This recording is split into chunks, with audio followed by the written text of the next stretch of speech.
돈 안 들이고 쓸 수 있는 무료 시스템이 하나 있습니다. 아, 이거 오늘 너무 많이 가르치네.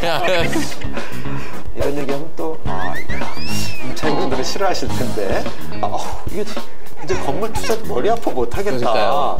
하지만 이게 기회라는 겁니다. 앞으로는 모든 건물의 가치를 결정하는 건 아마 가장 주도적으로 이제 상권 분석을 할 때 유용한 시스템들이 많다고 들었습니다. 예. 무료로 활용할 수 있는 시스템도 많다고 예. 제가 이 교수님이 쓰신 이 책에 이렇게 나와 있는데 그거에 대해서 좀 설명 좀 해주세요. 제가 제일 많이 쓰고 있는 도구가 우리나라의 상권 분석 시스템이라는 게 있습니다. 네. 뭐 종류가 워낙 많고요. 지금 네. 뭐 국가에서 만든 거, 뭐 아니면 기관에서 만든 거, 지방자치단체에서 만든 거, 금융기관에서 만든 네. 거, 진짜 뭐 수없이 쏟아지고 있는데 대표적으로 제가 오늘 두 가지만 설명드리도록 할게요. 돈 안 들이고 쓸 수 있는 무료 시스템이 하나 있습니다. 소상공인 시장진흥공단에서 만들어서 운영하고 있는 상권 정보 시스템이라는 게 있어요. 예.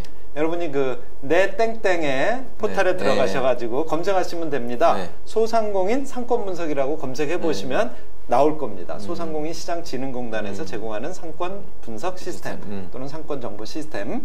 자, 여기에 들어가시면 여러분이 메뉴가 정말 많아요. 그러니까 다른 거 메뉴 보지 마시고 로그인을 하십시오. 로그인 한 다음에 회원가입해야 로그인이 됩니다. 그런 다음에 거기 메뉴 중에 상권 분석이란 메뉴가 있어요. 아니면 여러분이 화면에서 보시면요, 크게 메뉴가 이렇게 보이고요, 거기에 좌측에 있는 애 꾹 누르시면 상권 분석을 할 수 있는 지도 화면으로 들어갑니다. 지도 화면에 들어가시면요, 내가 분석하고 싶은, 즉 예를 들면 내 건물이 있는 중심, 내가 사고 싶은 상가, 그 중심을 딱 찍고 반경, 예를 들면 500m, 1km, 1.7km 정도까지 분석할 수 있습니다. 근데 뭘 분석하느냐, 그 지역을 선택하시면요, 두 번째 업종을 선택할 수 있습니다. 그럼 예를 들면 업종은 사실 내 건물에서 내가 무슨 업종을 둘지는 나도 모르잖아요. 그래서 이제 업종들을 하나씩 보는 겁니다. 음식업. 그럼 음식 업종은 또 보면 막 수십 가지가 분류되어 있습니다. 그럼 내가 거기에 관심 있는 거 하나씩 눌러보는 거죠. 또 소매업도 나와 있습니다. 또 서비스업도 나와 있고요. 거기 보면 병원도 있고 뭐 주유소도 있고 다 나와 있는데, 근데 단 요즘 이게 또 개인정보보호법 때문에 이게 또 분석이 잘 안 되는 업종도 있긴 있습니다. 뭐 그런데 대부분은 나온다고 보셔도 됩니다. 일단 들어가 보는 겁니다. 그래서 꾹꾹 눌러보시면 그럼 거기 무슨 정보가 나오냐? 제일 크게 매출액 정보가 나옵니다. 그런데 아쉽게도 이 매출액은 전체를 보여줄 수는 없으니까 그냥 평균값 정도, 그 다음에 추세 정도 나옵니다. 우리 동네에 요 범위 안에 이런 병원이 있다면, 이런 음식점이 있다면 월 매출액을 평균 어느 정도 한다, 카페가 어느 정도 한다, 그리고 그게 올라가고 있는지 내려가고 있는지 알 수 있겠죠. 자, 이와 같이 매출액 정보를 볼 수 있고요. 두 번째, 소비자 정보를 볼 수 있습니다. 정확하게는 고객 정보죠. 이 사람들이 어떤 사람들이 오는지를 알 수 있어요. 20대가 많은지 30대가 많은지 40대가 많은지 이걸 알아야지 또 우리 동네하고 이게 매칭이 잘 되는지 알 수 있잖아요. 그 다음에 이 사람들이 점심시간에 많이 오는지 저녁 시간에 많이 오는지도 알 수 있어요. 그런 것까지 다 나온다는 거죠. 평일날 많이 오는지 아니면 주말에 많이 오는지도 알 수 있어요. 그 이외에 거주인구 정보, 그 다음에 직장인구 정보 또는 유동인구 정보 다 나옵니다. 그런데 이걸 보실 때 한 가지 좀 유의하실 건, 이게 100% 맞다 이렇게 보고 보시면 안 됩니다. 이거는 어디까지나 금융 정보라든가 우리나라의 통계 정보를 가져다가 여러분이 유용하게 쓰실 수 있도록 묶어서 제공을 하는데, 아직까진 뭐 100% 맞다 이렇게 보고 보시면 안 되고, 또 한 가지 아까 얘기한 것처럼 개인정보보호법 때문에 하나하나를 보여줄 수는 없습니다. 그러니까 묶어서 보여주는 가장 좋은 방법이 평균값이잖아요. 근데 이 평균값은 정말로 좀 약간의 오차가 클 수가 있습니다. 왜냐면 아까 말씀드린 것처럼 장사를 못하는 분은요, 평균은 1억인데 300, 500밖에 못하는 분이 있어요. 평균은 1억인데 어떤 분은 2억, 3억 하는 분이 있어요. 그러니까 결국 뭐죠? 내가 이 시스템을 보고 이게 개인의 모든 정보를 다 보여준다고 착각하시면 안 되고, 큰 틀에서 보면 된다. 평균 매출액이 얼마니까 점포 숫자고 곱하면 수요가 이 정도 있겠구나, 이런 추정은 가능하다. 업종별로 비교해 볼 수 있고 할 수 있는 거죠. 그러면은 또 다른 거는 이제 또 하나 제가 소개해드리고 싶은 건 이제 이건 유료 서비스이긴 한데요. 네. 좀 더 디테일하고 정교하다고 볼 수 있겠죠. 나이스 비즈맵이라고 하는 시스템이 또 있습니다. 역시 이것도 내 땡땡 구땡에 들어가서 검색하시면 나이스 비즈맵이라고 검색하시면 나오거든요. 들어가시면 어떤 정보가 있는지 보실 수 있는데 여기는 좀 더 다양한 정보들이 있습니다. 그런데 유료라 그랬죠. 그런데 걱정하지 마십시오. 무료로도 쓸 수 있습니다. 어떻게 해요? 네, 거기 보시면 기본 분석 보고서가 있고 종합 분석 보고서가 있어요. 종합 분석 보고서는 돈을 내야 되는데 기본 분석 보고서는 하루에 한 건 무료로 쓸 수 있습니다.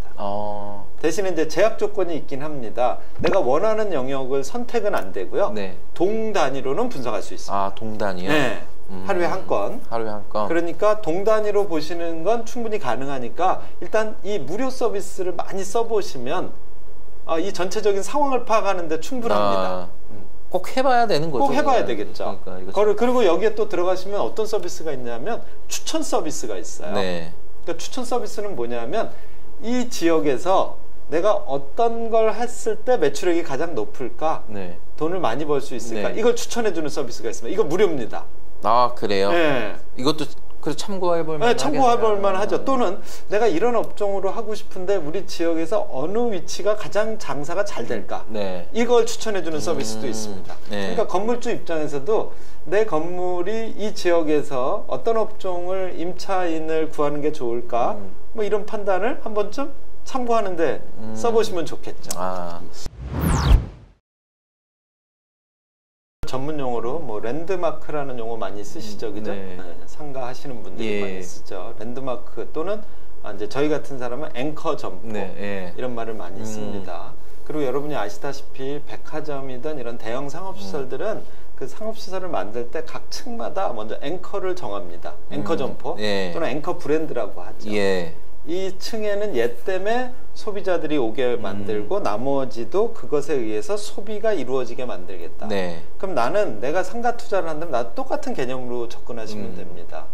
또 저한테 요즘 가장 많이 찾아오는 분들이 누구냐면 백화점 MD 하시는 분들이에요. 아니면 종합 쇼핑센터. 그분들이 뭐냐면 이 건물에 소비자가 오게 만들려면 어떤 업종이 들어와야 될까요? 그렇지 않겠습니까? 그럼 여러분도 내 상가에 어떤 아이가, 어떤 브랜드가, 어떤 임차인께서 오시는 게 내 건물에 사람들이 많이 모여들게 할 수 있을까? 이런 걸 우리가 이제 랜드마크 또는 앵커 점포 이런 표현을 쓰고 이걸 분석해내고 찾아내고 심지어는 만들어내야 되는 능력이 필요할 수도 있습니다. 그러니까 과거에는 그냥 스타벅스 또는 뭐 베이커리 중에 뭐 있잖아요. 들어왔으면 하는 브랜드들 너무 뻔했잖아요. 근데 얘네들의 공통점이 뭡니까?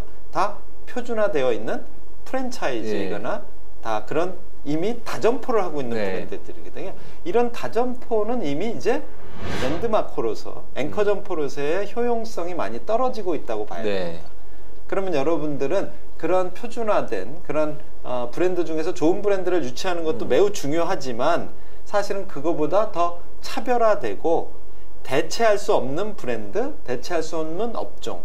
예를 들면 그래가지고 요즘 그 MD들이 가장 선호하는 게 뭔지 아십니까? 저 지역에서 단일 점포로 있는데 다른 데서는 살 수 없는, 뭐 예를 들면 그래서 속초에 가면 무슨 닭강정, 닭강정. 대전에 가면 무슨 당, 또 저기 지방에 가면 그런 빵집들, 튀김집들, 밥집들 이거 유치하는 게 1순위거든요.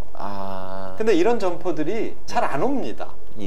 뭐 팝업이나 이런 건 하지만 거기다 매장은 내지 않습니다. 왜 안 내느냐? 희소성을 유지해야 이 사람들도 롱런할 수 있거든요.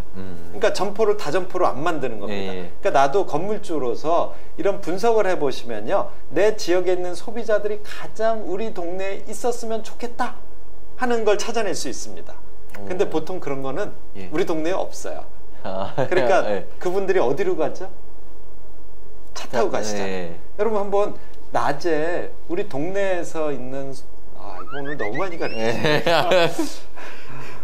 우리 동네에서 소비하시는 분들이 시간대별로 주로 우리 동네가 아닌 어딜 가서 무슨 소비를 하는지 분석해 보시기 바랍니다. 그게 앵커 역할을 할 가능성이 가장 많습니다. 물론 아주 좋은 상권은요 외부로 안 나가고 그 안에서 모두 소비하게 만들어주는 겁니다. 네. 근데 어떠세요? 그쵸, 보통은 다 네. 어디론가 가죠. 네. 더 중요한 날, 더 의미 있는 시간을 네, 예. 보내고 싶어 하시는 분은 대부분 외부로 가실 가죠. 겁니다. 예. 그 왜 그렇죠? 거기엔 그런 점포가 없다는 겁니다. 그러니까 그런 걸 분석해내고 그런 걸 찾아내서 내 건물에 그런 대체적인 수요를 끌어들일 수 있느냐. 이게 이제 분석 능력을 키우면 알아낼 수 있는 것들입니다. 그리고 예. 심지어는 나중엔 건물주가 그게 안 되면 직접 만드는 경우도 있습니다. 그래서 해외의 유명한 부동산 투자 기업들은요 자체적으로 네. 외식 브랜드를 만들어내기도 합니다. 자기 건물에서만 존재할 수 있는 브랜드. 예. 그래야 희소성도 있고요. 앵커로서의 역할을 충분히 할 수도 있고요. 차별성이 있으니까 경쟁력도 있고요. 또는 이 건물을 살리기 위해서 내가 투자한 거니까 어떻게 하겠습니까? 더 잘 관리하지 않겠습니까? 예. 경쟁력이 있겠죠. 마지막으로 상가와 건물 투자를 고민하는 분들에게 한 말씀 좀 부탁드릴게요. 예, 제가 한 3가지 정도로 요약해서 말씀을 드리겠습니다. 건물 투자, 상가 투자 앞으로는 좀 수동적으로 하지 않으셨으면 좋겠습니다. 수동적이라는 의미는 뭐냐면 누군가가 여기 좋은 자리 있고 수익이 많이 나니까 매입하십시오. 이건 수동적인 자세입니다. 네.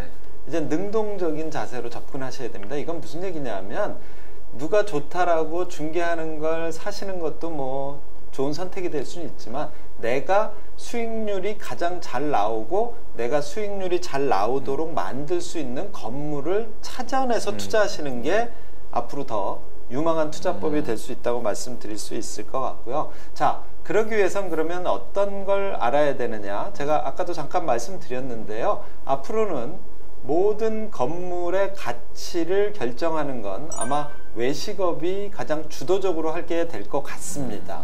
여러분이 보시더라도 주변에 백화점들이 뭐가 가장 많이 늘리고 있습니까? 아마 음식 업종의 비중을 계속 늘리고 있고요. 백화점의 모든 층에 카페가 다 있을 겁니다. 옛날에는 이런 거 없었습니다. 이게 왜 그런 거죠? 예, 백화점도 쇼핑센터도 살려면 외식업이 주도적인 역할을 할 수밖에 없고 얘네들이 이제 앵커 점포의 역할을 할 가능성이 점점 커지고 있다. 그러기 위해서 그러면 건물주는 무슨 능력이 있어야 될까요? 외식 사업의 외식 경영의 지식이 있어야 됩니다. 즉 그런 앵커 점포를 유치하고 계속 그 사람들을 발전하도록 도와줄 수 있는 역량이 건물주도 있어야 된다는 거죠. 그래서 반드시 건물주가 되려면 외식 경영 공부를 하셨으면 좋겠고요. 자, 그 다음에 또 한 가지는요, 이겁니다. 임차인들이 누가 좋으냐를 보시기 전에요, 그 임차인이 하고 있는 사업의 비용 구조를 좀 분석하실 수 있어야 됩니다. 비용 구조라는 건 뭐냐면 이 사람이 재료비는 얼마 들어가고 인건비는 얼마 들어가고 임차료는 얼마까지 낼 수 있는 비용 구조를 가지고 있느냐. 이게 우수할수록 좋은 점포가 되겠죠. 이게 우수하지 못하면 임대료 못 냅니다. 임대료 못 내면 어떻게 되는 겁니까?